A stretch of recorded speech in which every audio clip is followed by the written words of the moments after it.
Welcome to Worth Asking, a podcast questioning gender inequality in politics through interviews with politicians across South Asia. In these interviews, we ask leaders about their political journeys, the challenges they face, how they overcome them and emerge as leaders, and stories of allyship and support. Today, we have Dr. Fauzia Khan, a member of the Rajya Sabha, the upper house of the Indian Parliament. She is also the national president of the women's wing of the Nationalist Congress Party. She has been a former Minister of State in the Government of Maharashtra, holding various portfolios like school education, women and child development, cultural affairs, information and public relations, and minority development, to name a few. Before entering politics, Dr. Khan was involved in the fields of agriculture and education. Thank you so much, Dr. Khan, for joining us on Worth Asking. Thank you for having invited me.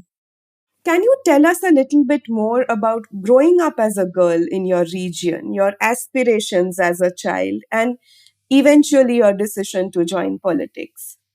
See, I am fortunate to have had a very privileged childhood. I was born in a conservative family, but I was given adequate freedom to grow as a girl. So I didn't feel that gender bias in my childhood. I had very loving, affectionate parents who took care and who made sure that we get the best of education and that we are free to select our own careers. I think having that happy childhood is very important because that allowed us to grow freely. And as I grew up, my father always used to tell me that pick up any career you want, but always be at the top. So there was no pressure of any kind regarding education. My father and mother used to personally drop us to our respective schools and colleges, pick us up. So we were very cared for. My family actually is a family of doctors. My entire family, my sisters, brothers, their spouses, my father, my father's family, everybody are doctors. But I decided to pick up literature as my career because I liked poetry and reading fiction and all that. So I was not pressurized not to take it up. But as it is, be at the top, be at the top, that was always hammered. So even in this field, I could be a gold medalist in all my educational degrees that I took. I did my BA, then I did my MA in English literature, then I did my MPhil, and finally I could finish my PhD. So educationally, I grew well. And then I was married to a person who gave me adequate freedom as well.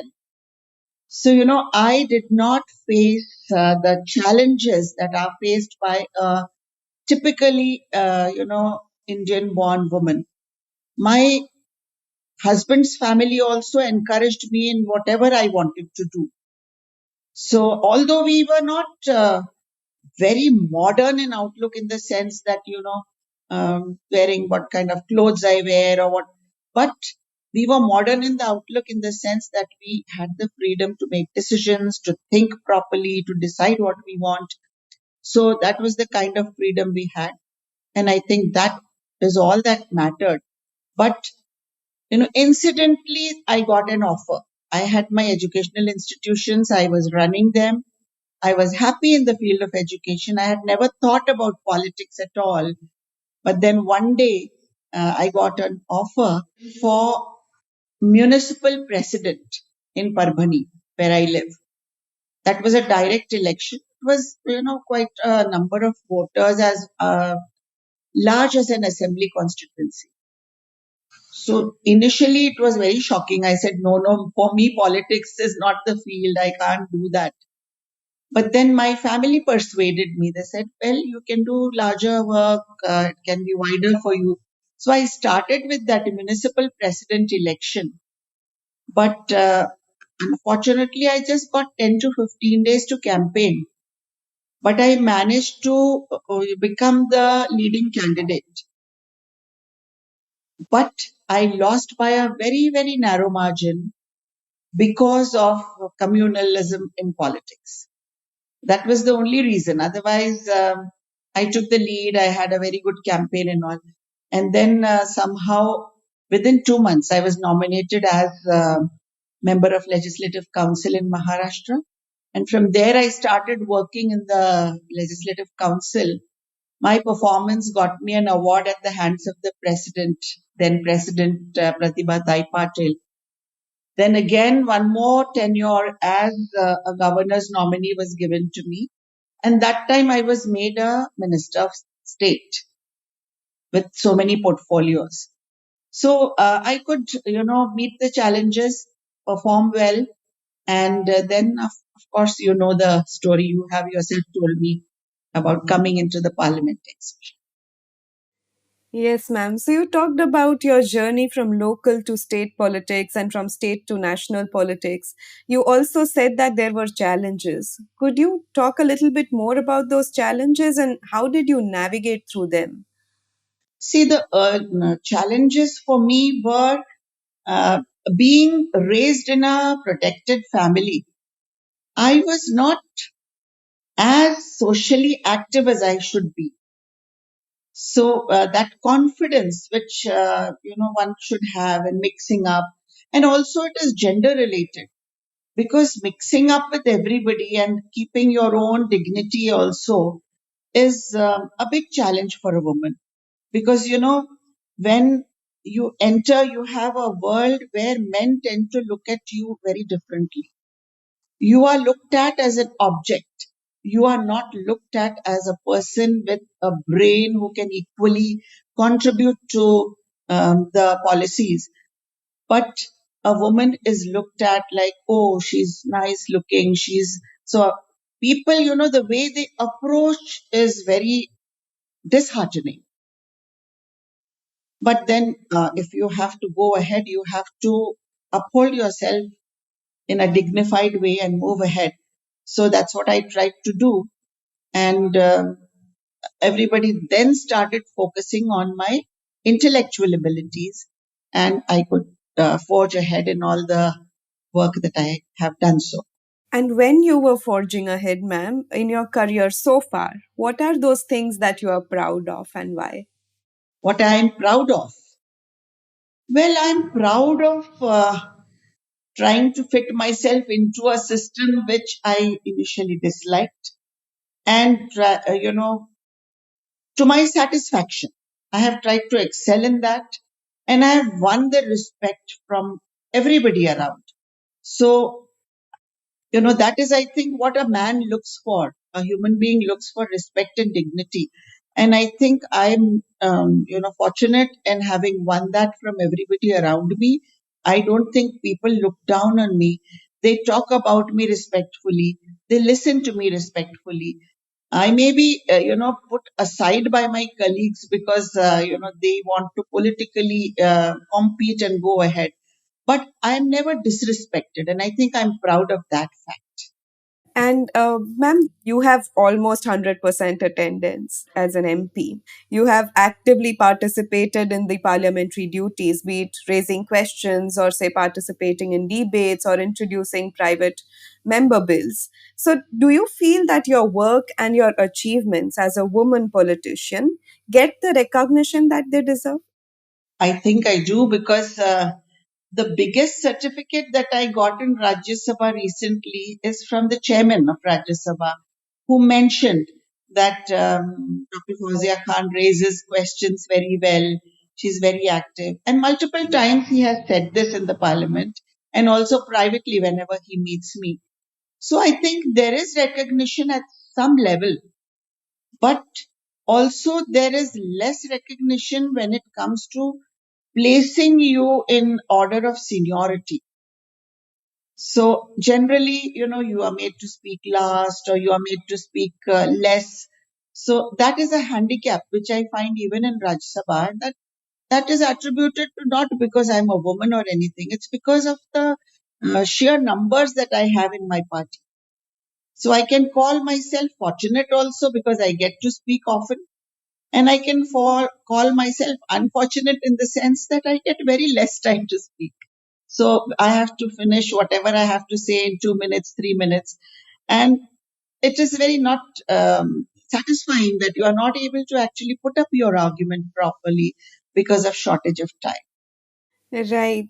And ma'am, if we talk of media and other such interviews that you would be a part of, were you ever asked questions that emphasized on your role as, say, a wife or a daughter while being interviewed about your political career? And if yes, then how do you kind of respond to such questions that are often like regressive in nature? No, from whom will these questions come? As a wife or a daughter or a child or a mother? I do get questions from my family. They, demand their time because my children, they want my time. So everybody in the family, my daughter, my son, my grandchildren, they feel that thirst that I'm missing from uh, the entire family setup. But everybody tries to accommodate with me. When I go to Delhi, my children travel with me. They try to be with me as much as possible. If I get about half an hour of private time, everybody comes and sits around me. So it's accommodating. But of course, there is a kind of sacrifice. When you um, are in public life, you are missing all that joy that your little children give you and their smiles and their laughter and all that. So, which I crave for. But I don't think I have missed my role as a wife or a mother or a sister or whatever because we try to build up quality time and that's how we manage it. Right. So, what I also meant is that when the media or when anybody interviews you for your political career and for your political views, do they ask questions that are like regressive in nature, which talk about your role as a wife or a daughter while discussing politics? No, no. Media never asks such questions. Never. I've never been asked such questions. So, Dr. Khan, as the head of your party's women's wing, are there any initiatives that you undertook to encourage more women to engage with your party and politics? Certainly, I would like women to come into politics because that's my experience, which is very fulfilling. And I feel that women should get into leadership roles because unless women come into leadership roles, that women's perspective cannot be actually implemented. For instance, when I travel, and I travel a lot because that is the demand of my role as a public representative. Whenever I travel, I find inavailability of toilets as we travel. Now, as a woman, when I travel, there are so many highways made, hundreds and hundred kilometers of highways. But actually, when you travel on those highways, you don't find clean toilets to go to. This is such an, you know, very intense need of a woman. But nobody thinks about it, whether it's a train, whether it's, on the road. Toilet is a big problem and it's such a small thing to talk about, but it is never discussed in any on any public platform because women in leadership are not there. When women in leadership roles come up, then in bureaucracy, in judiciary, in defense, in politics, everywhere the woman's perspective will come. And women's little problems, which are so important, they may seem small, but they are very important, will start coming up for discussion. And when they come up for discussion, there'll be solutions, of course. So this is how it should be. And you were the first party in India to set up an LGBTQ cell. So, can you tell us a little bit more about the cell's operations and activities?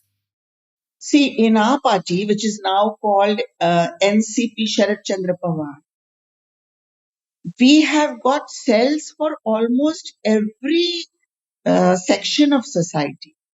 We have got cells for weaker sections. We have got cells for social welfare. We have got a cell for legal, for lawyers, for doctors. We have farmers.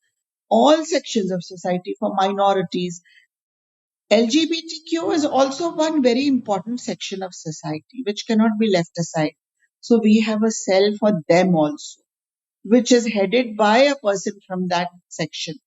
And see, when I was Minister for State for Women and Child Development in Maharashtra, we came up with the this women's policy, third version of the women's policy in Maharashtra. That time we made sure that we include LGBTQ in our uh, policy for welfare of women. And that's how even that section of society should have a dignified life. We started, making government programs for them here. At the same time, arranging group discussions, making people aware that they should also be respected. It's not that we should always see them on the roads at petrol pumps or at toll stations where they are begging.